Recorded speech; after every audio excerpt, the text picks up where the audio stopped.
पाकिस्तान के बलोचिस्तान में बड़ा धमाका हो गया है।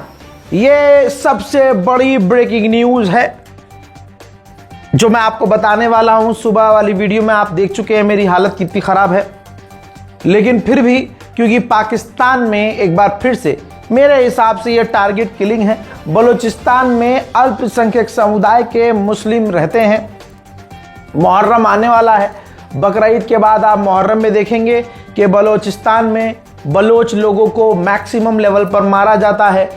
एक ख़ास कम्युनिटी है, उनके इमामबाड़ों मस्जिदों पर मजालिस के दौरान, तकरीर के दौरान हमले होते हैं और पाकिस्तान की गवर्नमेंट और आसिम मुनीर कुछ नहीं कर पाता। बल्कि मेरा मानना यह है कि पाकिस्तान के शिया समुदाय को कत्ल करवाने वाला आसिम मुनीर है, पाकिस्तान की फ़ौज है। ये बात आज आपको समझ में नहीं आ रही है, धीरे धीरे समझ में आ जाएगी। और ज़िंदगी रही, आप देखेंगे जब इमरान खान को अगर रिहाई मिली तो इमरान खान जो पूर्व प्रधानमंत्री है वो भी कई राज खोलेंगे आसिम मुनीर के बारे में। मेरे दोस्तों, ये धमाका बहुत खतरनाक था और इस धमाके की जिम्मेदारी फिलहाल जब तक हम अपडेट दे रहे हैं बलूचिस्तान में धमाका हुआ है किसी ने नहीं ली है। बलूचिस्तान में रेलवे ट्रैक के पास आत्मघाती हमला हुआ है, 24 मौतें हो चुकी हैं। पहले ही अपडेट में 24 लोगों की मौत हो चुकी है, 100 से ज्यादा लोग घायल हैं। जाफर एक्सप्रेस के कई डब्बे पटरी से उतर गए। भाई जाफर एक्सप्रेस, आप समझ सकते हैं कि जाफर एक्सप्रेस को जानबूझकर टारगेट किया गया। 24 कम से कम लोगों की मौत हुई है। न्यूज एजेंसी रॉयटर्स रिपोर्ट के मुताबिक हादसा एक रेलवे ट्रैक के नजदीक हुआ था जिसकी चपेट में जाफर एक्सप्रेस आई। ट्रेन क्वेटा कैंट की ओर जा रही थी। विस्फोट धमाका यानी इतना खतरनाक था कि ट्रेन के कई डब्बे पटरी से उतर गए और इलाके में अफरा तफरी मच गई। धमाके के बाद रेलवे ट्रैक के पास आग लग गई। Fire brigade, police, rescue team और सुरक्षा बल तुरंत मौके पर पहुंचे। राहत बचाव काम और ऑपरेशन शुरू किया गया है। दोस्तों, अभी तक हमले की जिम्मेदारी किसी ने नहीं ली है। जाफर एक्सप्रेस को पहले भी निशाना बनाया गया था और अक्सर इस तरह के धमाके पाकिस्तान में होते रहते हैं।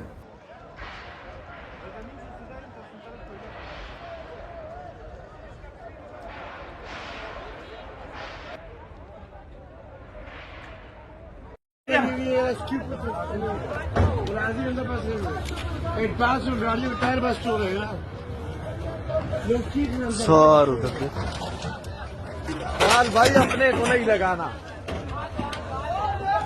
अंदर भी लोग हैं यार, सीट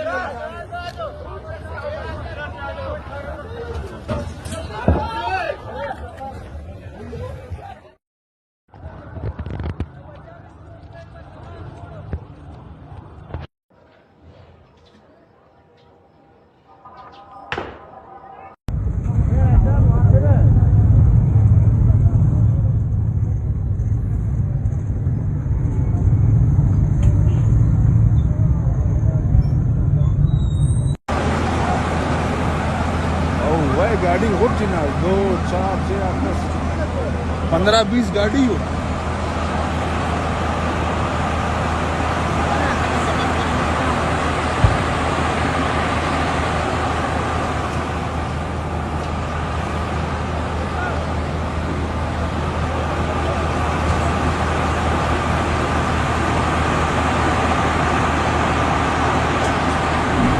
हजरात, ये ब्रेकिंग न्यूज़ है, काफ़ी बड़ी खबर है और ऐसे में आपको, अगर आप यहाँ तक आए हैं तो एक दो खबर और देना चाहता हूँ। देखिए, जी न्यूज़ एक बार फिर से चर्चा में आया है। NBDSA ने मुसलमानों को निशाना बनाकर झूठी खबर दिखाने वाली न्यूज़ एजेंसी जी न्यूज़ को फटकार लगाई है। ये पहले भी हो चुका है।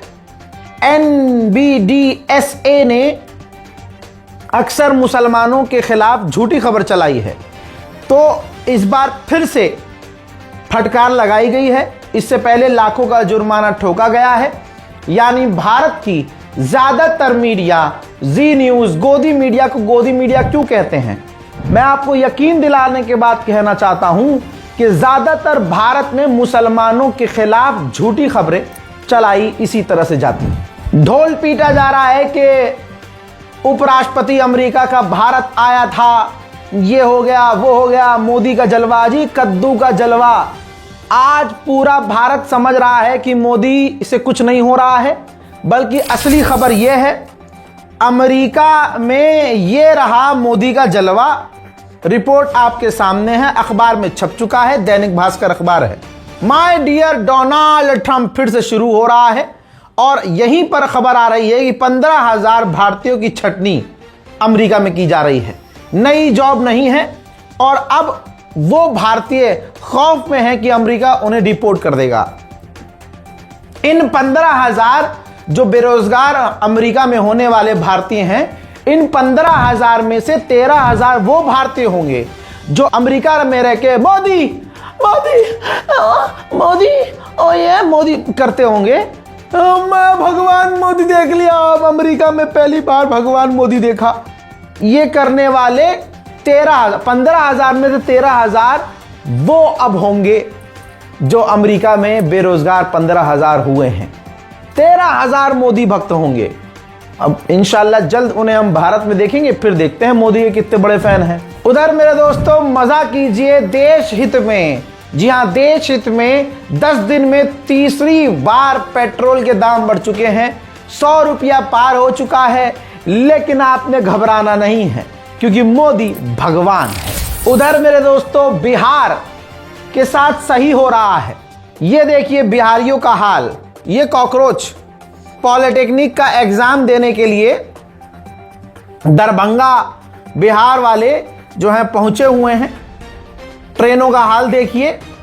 ये तब होता है जब आप 10-10 हजार रुपये में अपना वोट बेच देते हैं। तो आज कुत्ते के जैसे, कॉकरोच के जैसे ये ट्रेनों में चढ़कर बिहारी जा रहे हैं पॉलिटेक्निक का एग्जाम देने। आइए इसी के साथ इसी खबर में मैं हिंदुओं का दोगलापन भी आपको दिखा देता हूं। ये एक अस्पताल है, सुबह सुबह का हाल है। वहां अस्पताल के अंदर जो है पूजा अर्चना हो रही है, लेकिन इसका उल्टा कर दीजिए। अगर मुसलमान कोने में नमाज पढ़ रहा होता तो हिंदुओं का धर्म खतरे में आ जाता। हॉस्पिटल में कमाल है, पूजा करनी है, मस्जिद में हनुमान चालीसा पढ़नी है, एयरपोर्ट पर दानिया खेलना है। मंदिर क्या करवाने के लिए बनाया है और मंदिर क्यों बनाया है ये हिंदुओं को भी नहीं पता। हिंदू आज देखेंगे आप, जो मोदी वाले हिंदू हैं, मंदिर को छोड़कर हर जगह उन्हें पूजा करनी है। और मुसलमान, अगर एक अकेला मुसलमान, आप इस्लाम और मुसलमान की ताकत देखिए, एक मुसलमान अगर कोने में नमाज पढ़ ले पूरा हिंदू समाज हिल जाता है, धर्म खतरे में पड़ जाता है। 2014 के बाद से हिंदुत्व को इतना कमजोर मोदी ने किया है। भारत के अंदर अमेरिका के विदेश मंत्री आए और जब आए तो बड़ा डंका बजाया गया, शोर पीटा गया, खूब गोदी मीडिया में पता नहीं क्या क्या चलाया गया। असलियत क्या है? एक मालिक अपने गुलाम के घर आया है, यही हुआ। आप खुद जरा सेक्रेटरी मार्को रूबियो का ये पोस्ट पढ़ लीजिए। अमेरिका का ये जो विदेश मंत्री भारत आया, उसने कंफर्म किया कि अगले 5 सालों में, मोदी से मुलाकात के बाद कंफर्म किया है, ये ट्वीट उसने खुद किया है कि अगले 5 सालों में मोदी 500 बिलियन अमेरिका में इन्वेस्ट करेगा। अमेरिका भारत में इन्वेस्ट नहीं करेगा, बल्कि अमेरिका के अंदर भारतीयों की नौकरियां खतरे में पड़ रही हैं।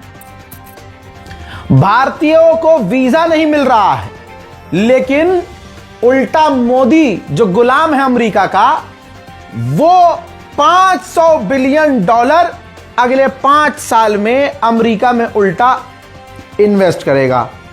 अभी फिलहाल भारत सालाना $40 बिलियन का इंपोर्ट कर रहा है अमेरिका से, यानी आत्मनिर्भर गया गधे के पिछवाड़े में।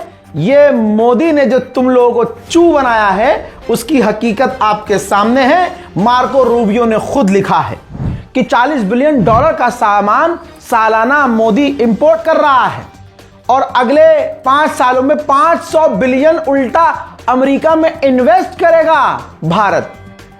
और ऊपर से मोदी रशिया से तेल लेता है तो पापा से पहले पूछा जाता है, ईरान से दूरी बनाई जाती है ताकि पापा खुश हो जाएं। लेकिन ईरान कहता है कि भारत हमारा कस्टमर है और आज भी हमसे तेल ले तो हम तेल देंगे। आप विदेश नीति भारत की समझो, गुलामी वाली विदेश नीति। ईरान कह रहा है कि आप हमसे तेल लो तो सही, ना एलएनजी की कमी होने देंगे, ना पेट्रोल डीजल की कमी होने देंगे। तो फिर मोदी सरकार क्यों ईरान से तेल नहीं ले रही है? क्योंकि अंधभक्तों का ताऊ नाराज हो जाएगा। ये वो तमाम ब्रेकिंग न्यूज थी जो आप तक हर हाल में पहुंचानी थी। मेरे हक में दुआ कीजिएगा, इस रिपोर्ट को शेयर कीजिएगा, चैनल को सब्सक्राइब कीजिएगा। जय हिंद।